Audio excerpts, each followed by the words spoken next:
It was billed as a tell-all from a couple now outside the confines of the British monarchy. I mean, that's the sad irony of the last 4 years, is I've advocated for so long for women to use their voice.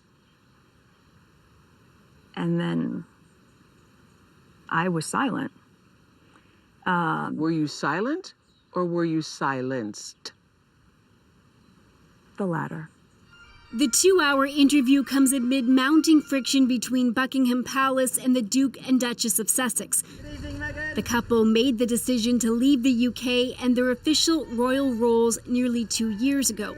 In the interview, Meghan described what life was like for her in the royal family. She said when she was pregnant, palace officials spoke to the couple about the upcoming birth of their son Archie. The conversation of he won't be given security, he's not going to be given a title.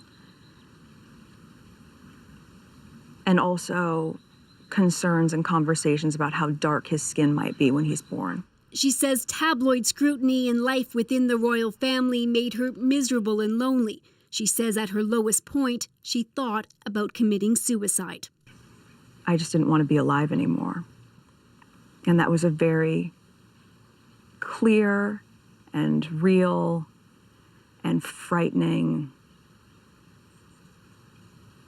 constant thought.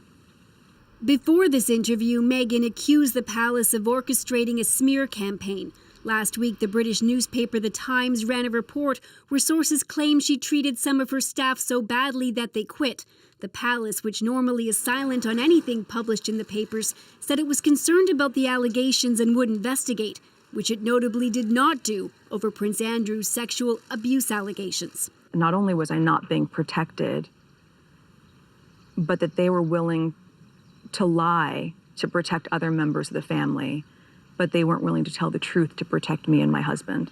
CBS reportedly paid at least $7 million to air the interview, which hit primetime in North America just hours after the Queen's own message. Looking forward, relationships with others across the Commonwealth will remain important. In that broadcast, there was no hint of the rift or some of the dark revelations made in the interview. Now, Meghan admitted that she was very naive when it came to marrying into the royal family. She didn't know just what to expect, but she said initially everybody was very welcoming to her. She said that that really changed after the tour that she and Harry took to the South Pacific. After that, the couple said that they really felt trapped and felt they had no other option but to leave. Harry revealed, Ian, that last year he was basically cut off financially from the family. He talked about how disappointed he was in his father and the strained relationship there. And while most of the interview did focus on the couple's past, they did talk about the future. They're expecting their second child, and in that interview, Ian, they revealed that they're expecting a baby girl. All right, Briar, thanks for this. Welcome.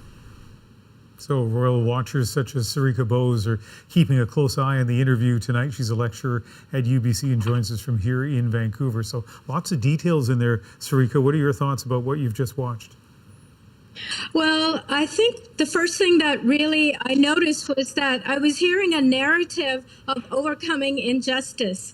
And so I saw a lot of words and a lot of concepts underlying the interview, words like entrapment, marginalization, racism, financial insecurity, protection. All of these kinds of ideas ran through the entire interview. And two of the most important points that were mentioned many times were mental health and self-harm, as well as racism.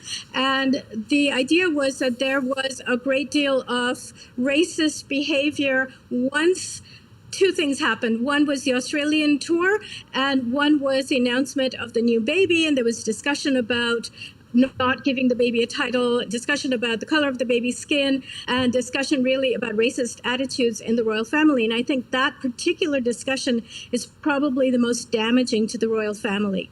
And there's going to be a lot of discussion to come. We literally have 15 seconds, but let me just ask you, are you surprised at the level of candor in that interview? I'm not very surprised, no. All right. Sarika, thanks for joining us. Okay. Thank you.